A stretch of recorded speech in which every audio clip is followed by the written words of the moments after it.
14, a partir do versículo 25.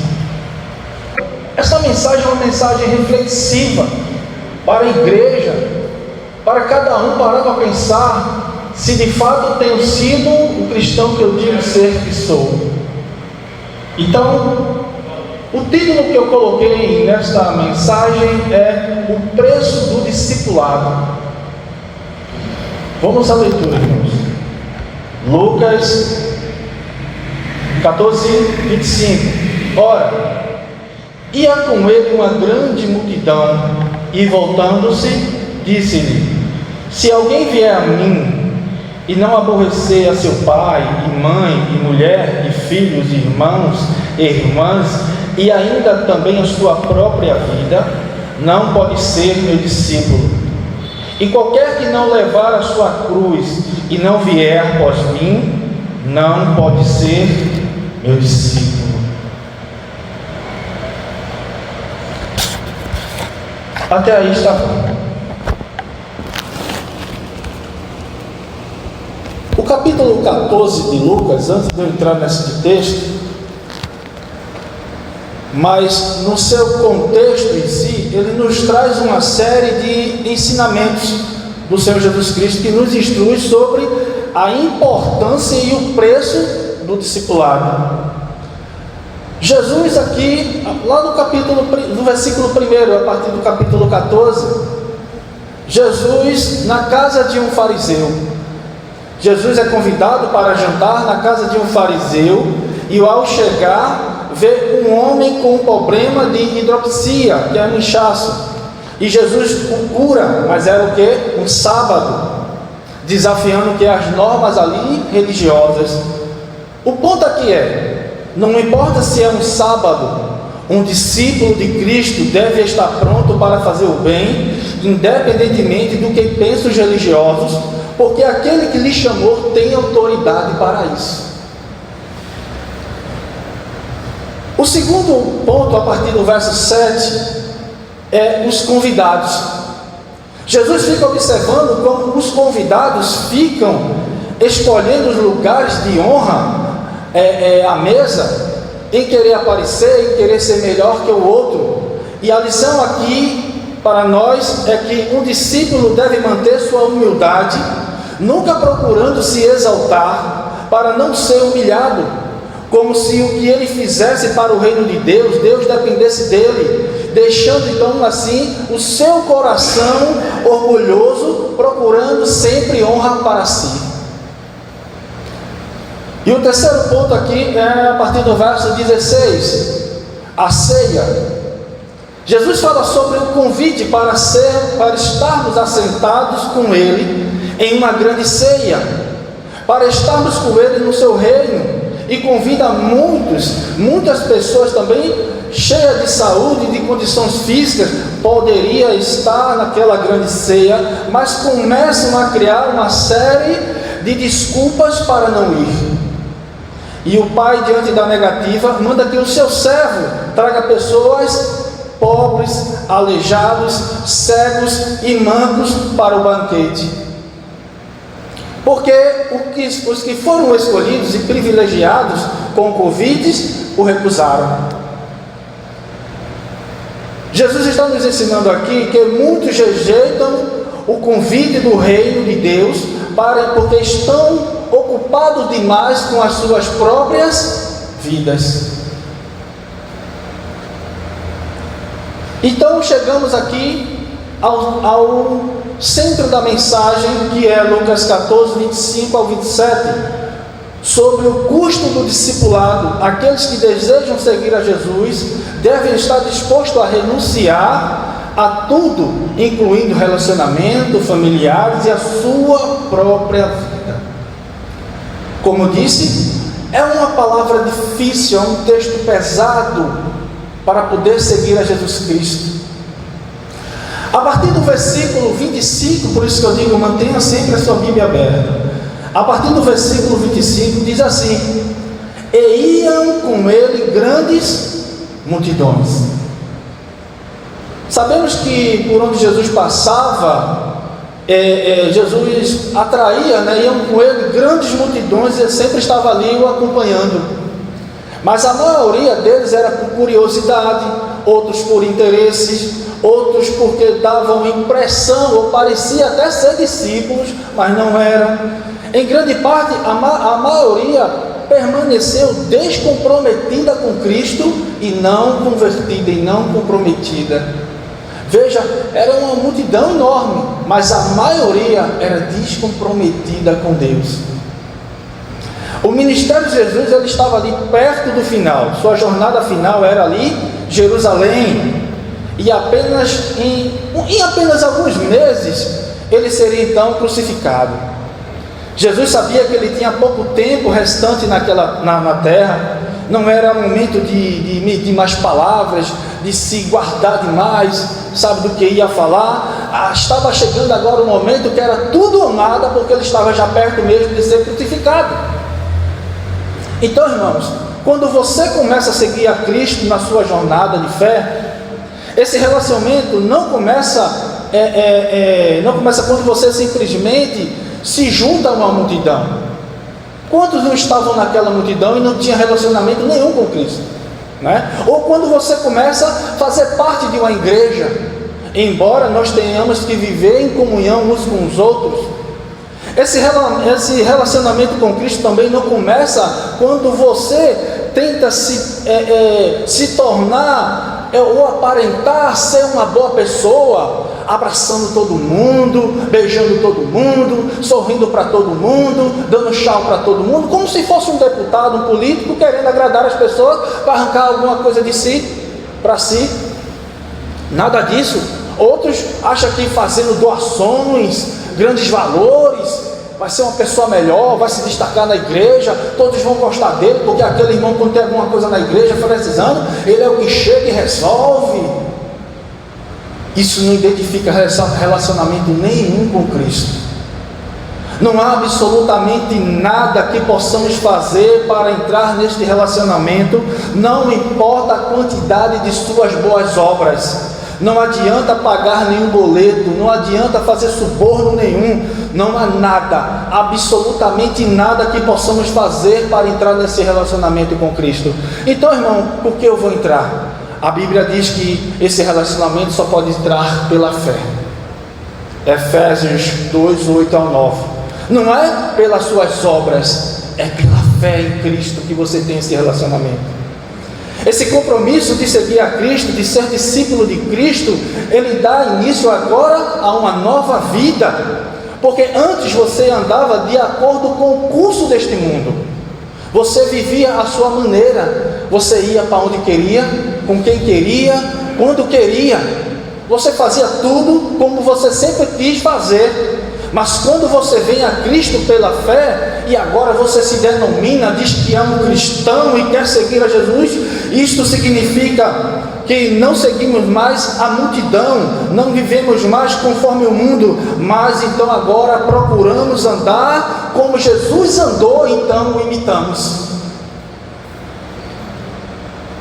Isto é um relacionamento com Cristo, imitar ao seu Senhor. Então, como eu disse, vou fazer várias vezes essa pergunta e você se examina no seu coração. Será uma mensagem mais didática? Será que realmente temos compreendido o verdadeiro significado de seguir a Jesus Cristo, de ser um discípulo? Seguir a Jesus é uma jornada para toda uma vida que vai custar um alto preço. Preparado para ser um cristão, pois é um compromisso e uma decisão para toda a sua vida. Vir a Cristo, ser discípulo de Cristo, estar com Cristo, exige a mais alta prioridade, acima de todos os outros. Este caminho requer, irmão, sacrifício e até mesmo disposição para sofrer. A gente está preparado para se alegrar, para se abraçar como família de Cristo, para falar que Jesus é lindo, que é maravilhoso, mas temos que estar preparados para sofrer pelo nome de Jesus Cristo.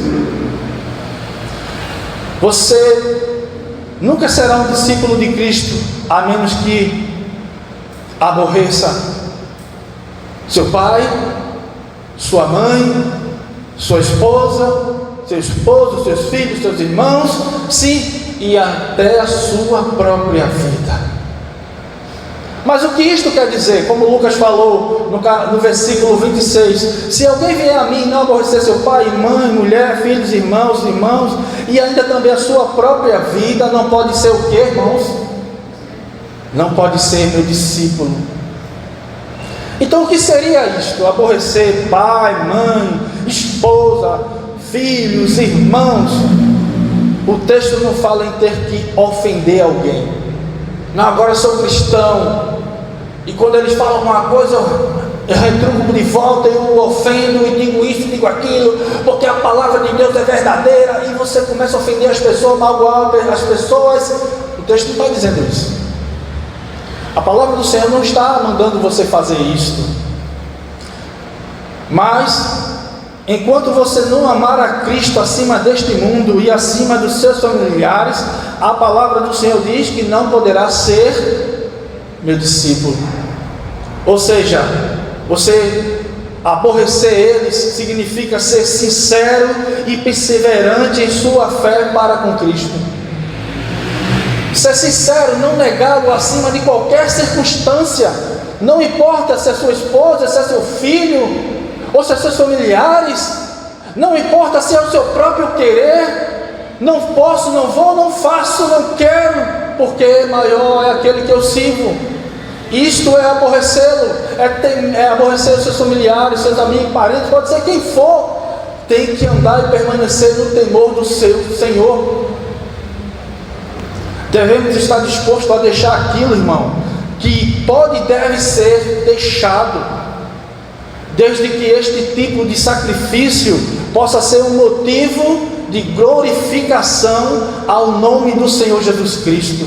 Ou seja, toda luta que você vai enfrentar, todo obstáculo, toda dificuldade que você vai enfrentar no meio dos seus familiares, ou seja, aquele muitas vezes é aquele não vou, eu não posso, eu não quero, eu não faço, termina trazendo muitas vezes aborrecimento no meio da família. Fulano não vai para a festa porque lá vai ter bebida, lá vai ter música mundana. Fulano poderia ter mentido porque ele mentindo ia me ajudar, mas não, fulano falou a verdade e me prejudicou.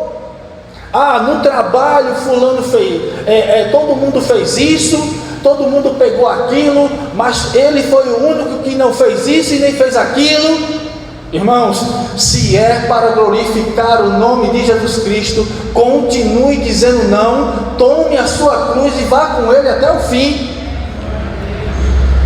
Mas você não tem que estar se curvando ao que o mundo diz, ao ditames que o mundo quer que você faça as coisas. Você tem que ouvir a voz do seu Senhor e ser temente à sua santa palavra. E se essas decisões, irmão, glorificam o Senhor, permaneça fiel até o fim. Lucas, segundo ponto, Lucas 14, 26 diz assim: e ainda também a sua própria vida. Todo homem, ele ama a sua própria vida, e nenhum homem jamais a odiou. E não pode ser discípulo de Cristo se não amarmos mais do que a nossa própria vida. Ninguém aqui deixou de arrumar o cabelo, botar um perfume, uma boa roupa. Ninguém em casa quer comer o que não presta, quer comer o que é melhor, o que é as condições que Deus lhe dá. Todo mundo tem suas vaidades, seus cuidados. Todo mundo ama a si próprio, não ama? Ninguém está disposto a dizer assim: não, eu vou levar uma facada, pode me cortar, pode tirar um braço. Mas ser discípulo de Cristo é estar preparado para todas as lutas e dificuldades que podem surgir. Você está disposto a aborrecer a sua própria vida por amor a Cristo? Quando a tribulação vier, irmão, a perseguição surgir por causa da palavra de Deus, e quando nós confessamos a nossa fé em Cristo, Este será o momento que vamos descobrir se o amamos mais do que a nossa própria vida. Ainda é uma maravilha ser cristão no Brasil, com toda dificuldade. Mas quando vier a tribulação, quando vier as dificuldades, quando cristãos começarem a morrer por causa do Evangelho de Cristo, quando você for perseguido porque anda com a Bíblia debaixo do braço, quando observar os seus passos, vendo que você está vindo em direção à igreja, eu quero saber se nessa hora você vai ser de fato, verdadeiramente um discípulo de Cristo, se vai o negar, ou se vai dizer: eu sou cristão, eu o seguirei até o fim, pode me matar se for preciso. Isto é ser um discípulo de Cristo, e nós não sabemos o mínimo, um centavo do que é ser isto, do que é ser perseguido, e reclamamos e murmuramos porque está chovendo, porque está fazendo sol, porque tem lama na rua, porque vai sujar a minha roupa. Veja, com coisas tão fúteis nós se preocupamos, enquanto outros em outros países eles dizem: se eu sair hoje, irmão, aquela palavra que eu deixei talvez tenha sido a última que o Senhor me usou, porque talvez quando eu botar meu pé lá fora eu não voltarei mais, porque eu sei que estão ali me estreitando para me matar, mas pelo nome de Jesus Cristo eu vou. E muitos morrem por causa do Evangelho, e nós muitas vezes temos que parar para pensar e dizer assim: é Deus, eu pensei que ontem eu não ia para o culto, mas hoje eu estou nele de novo. E semana que vem eu pensei que não tinha culto, mas tem culto de novo, e acabou o ano tendo cultos e cultos. E podemos dobrar nossos joelhos em casa e orar e clamar ao Senhor. E podemos sair na rua e dizer: é a paz do Senhor. E alguém pode apontar para você e dizer assim: mas irmão, quem é aquele ali? Não, ele é um cristão, e nada acontece com você porque alguém disse que você é um cristão. E não nos paramos para pensar nesses pequenos detalhes. Mas quando vier as tribulações e as perseguições por causa do nome do Senhor, eu quero saber quantos serão seus discípulos, quanto ainda estarão seguindo até o fim. Aleluia, aleluia. Aleluia, porque há muitas pessoas que se envergonham de confessar que é cristão, porque pode achar que está ofendendo o seu parente, ou quando vai procurar um trabalho, até às vezes hoje em dia, antigamente não se perguntava muito por causa disso, mas tem até uns entrevistadores, psicólogos que perguntam: você tem alguma religião? Porque hoje em dia tem essas coisas, né, para respeitar, não pode ofender nada. Até entendo. Mas tem uns que preferem dizer: não sou não, porque está com medo de perder o emprego, e porque por medo de perder esse emprego termina negando o nome de Jesus Cristo. Aleluia. Aí a palavra do Senhor Jesus diz assim: não pode ser meu discípulo. O terceiro ponto, a cruz. Lucas 14, 27 diz assim: e qualquer que não levar a sua cruz e não vier após mim, não pode ser meu discípulo. Como discípulos de Cristo, estamos dispostos a carregar essa cruz? Obviamente que não foram todos os cristãos que morreram crucificados, mas carregar a nossa cruz por amor em Cristo implica estarmos preparados para sermos perseguidos, humilhados, desprezados, assim como o apóstolo Paulo. Devemos receber a cruz de Cristo com alegria. Lá em 2 Coríntios, no seu capítulo 4, verso 8 a 10, diz assim: em tudo somos atribulados, mas não angustiados, perplexos, mas não desanimados, perseguidos, mas não desamparados. Aleluias. Abatido, mas não destruídos, trazendo sempre toda a parte, a mortificação do Senhor Jesus Cristo no corpo, para que a vida de Jesus se manifeste também no nosso corpo. Aleluia. glória a Deus. Não como uma obrigação, mas como um bom grado em levar a nossa cruz, por amor ao nosso Senhor e Salvador, para que a cada dia nós possamos parecer cada vez mais como Ele. Caso, irmãos, você renuncie, negue essa palavra, a palavra do Senhor Jesus está dizendo: não pode ser meu discípulo.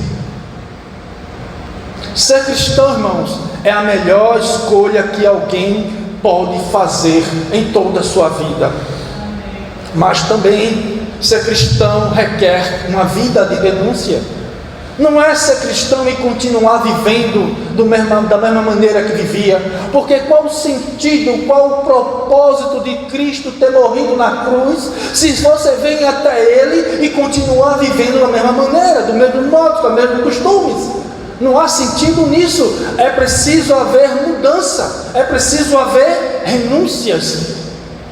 Então, muitas vezes eu fico, não é que a gente não quer observar, mas a gente percebe e a gente sente que muitas vezes muitos irmãos não sabem nem orar.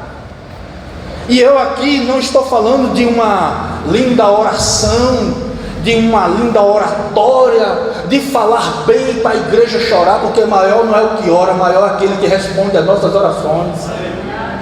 Sabe, irmão? Eu não estou falando disso. Eu estou falando de pessoas que não têm o mínimo desejo de orar, de buscar o Senhor em oração, não sabe falar nada de Jesus. E eu também aqui não estou falando que tem que ser um doutor do conhecimento das Escrituras, não. Eu estou falando de pessoas que só pegam na Bíblia quando é dia de domingo e vem para o culto, e não conhecem nada do seu Senhor, não examina nada do que foi pregado.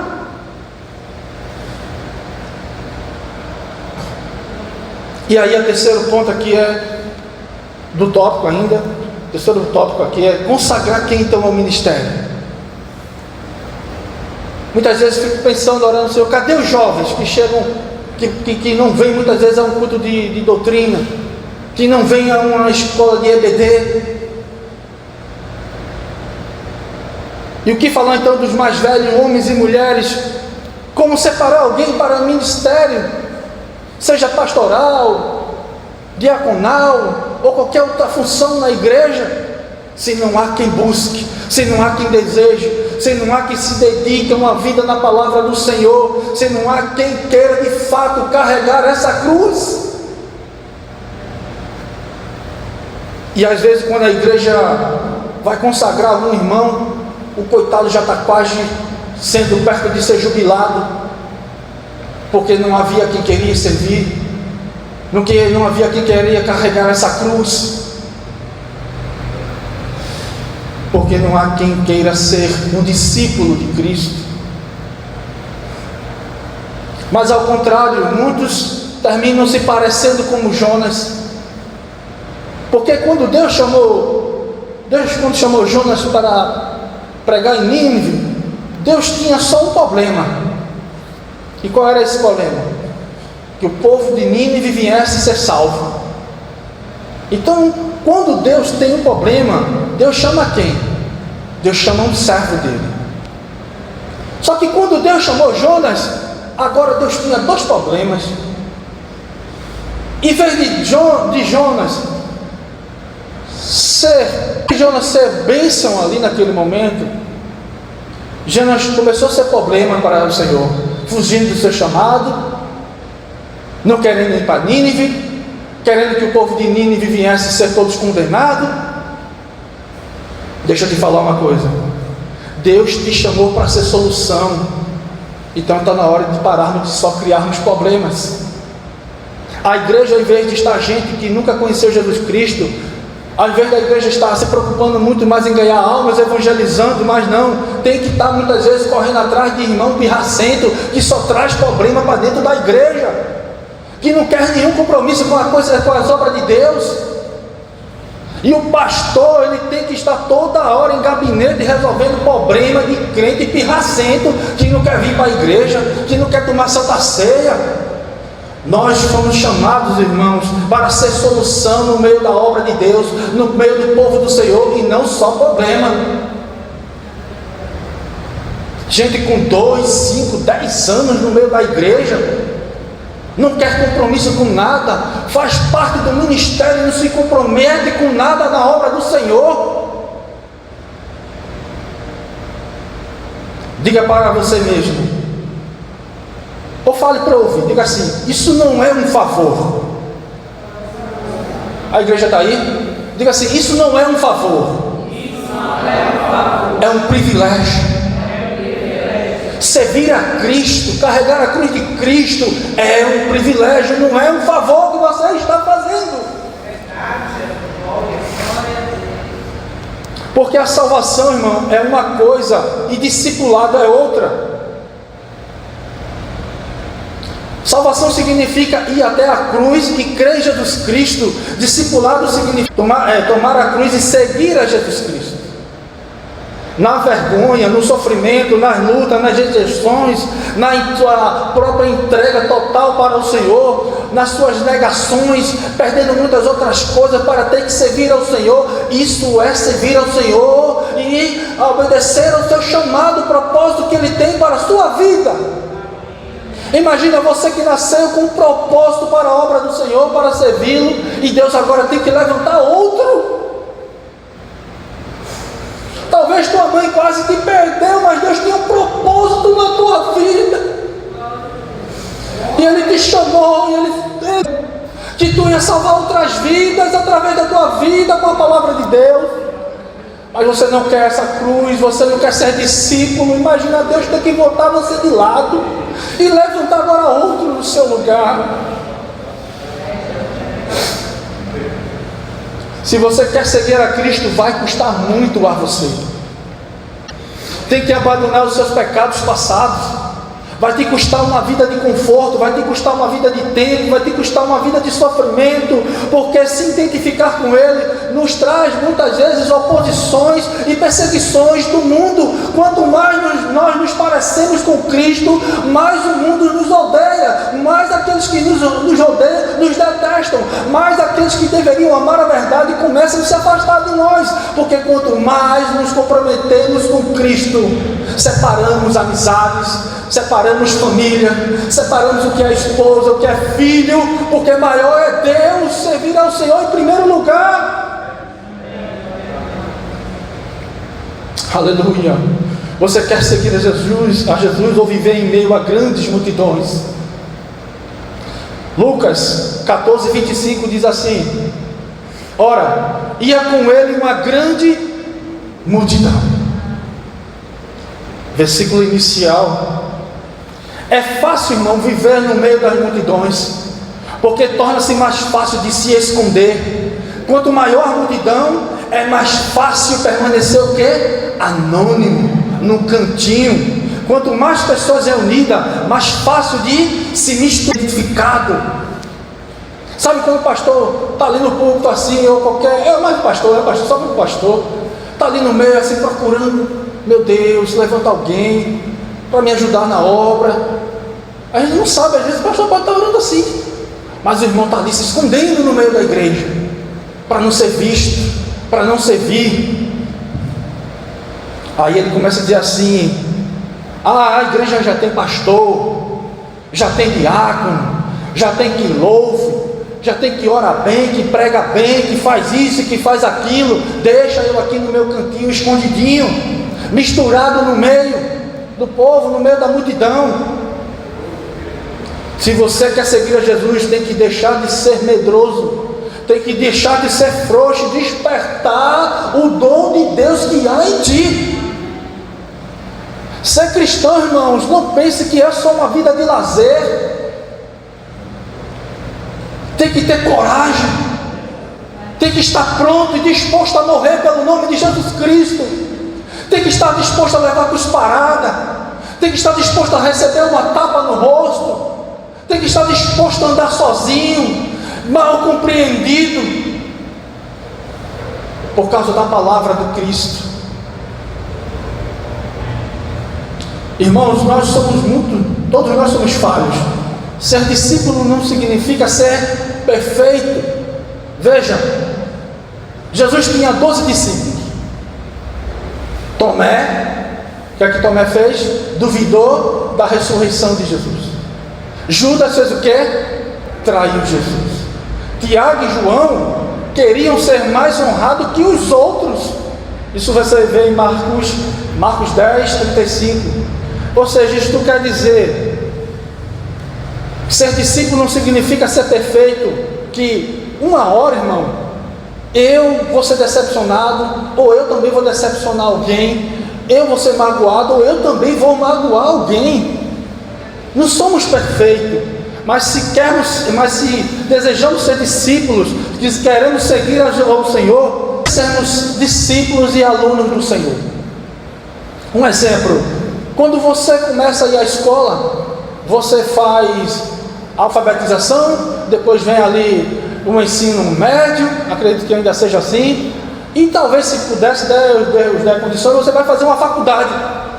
Mas vai chegar um ponto que todo esse conhecimento vai terminar. Você vai concluir todas essas etapas e você vai pegar o seu diploma e agora vai seguir a sua vida, não é isso? Mas quando você vem para Cristo, servi-lo e quer ser discípulo dele, não importa o cargo que alguém tem dentro da igreja, ele sempre, para toda a vida, vai ser sempre discípulo, aluno do Cristo. Você entende isso? Não importa o tempo que se passou dentro da obra do Senhor, da sua santa presença, todos nós seremos sempre aprendizes. Ninguém vai ser maior do que ninguém, ninguém vai ser melhor do que ninguém. Estaremos sempre precisando e dependendo do Espírito Santo de Deus para estar sempre nos capacitando, porque sem Ele nada podemos fazer. Aleluia. Então, irmãos, a beleza na vida cristã, mas há muitos cardos e espinhos também no meio do caminho, atrapalhando muitas almas irem para Jesus. Então talvez muitas dessas almas que poderia ter vindo para Cristo, porque você não quis carregar essa cruz, porque você não quis ser um discípulo de Cristo, talvez essas almas tenham já até ido ou estão indo para o inferno. Aleluia. Então você se acovardou, não evangelizou, não orou, e talvez, como eu disse, por causa dessa vida aparentemente de ser um cristão, de querer viver no meio da multidão, sem compromisso nenhum com Cristo, muitas almas estão perecendo sem salvação, sem ouvir a palavra de Deus. Porque hoje em dia tem muitos aproveitadores pregando sempre aquele falso evangelho. Venha para Jesus que nunca mais vai sofrer. Venha para Jesus que Ele vai te dar isso, vai te dar aquilo. Mas precisamos de pessoas dispostas a ser discípulo de Cristo, para levar um evangelho de arrependimento de pecado, de transformação de vida. Um evangelho que transforma a vida do homem, restaura a sua vida, a sua família. Então temos que ser um discípulo de Cristo, e isto vai nos custar tudo. Então temos que parar e deixar de agir como ainda fôssemos um Moisés. Enquanto agirmos como Moisés, ainda vivendo ali no Egito, Deus não vai nos usar. É preciso ir para o deserto para Deus tirar o jeito de falar, o jeito de andar, o jeito de se vestir como o egípcio, para Deus agora te fazer uma nova criatura e fazer e moldar você como Ele quer que você seja. É preciso andar um pouco ali em Deuteronômio capítulo 8, versículo 4, que diz assim: nunca se envelheceu a tua roupa sobre ti, nem se inchou o teu pé nestes 40 anos. Isto está falando o quê? Dependência de Deus. É preço, irmãos, mas vale a pena servir ao Senhor. É preço, mas a cada alma que é arrancada das garras do diabo, eu continuo servindo a Deus, porque vale muito a pena. Talvez você diga muita peleja, mas no final, irmão, vai valer muito a pena servir ao Senhor. Há uma morada reservada para nós. Aleluia. Aleluia. Por cada alma restaurada e renovada pelo poder do Evangelho de Jesus Cristo, é o que nos motiva, irmão, a continuar servindo ao Senhor. Porque quem é já salvo aqui? Então você já conhece o seu Senhor. Está na hora de a gente fazer outras pessoas conhecerem também. Eu agradeço à igreja por essa oportunidade.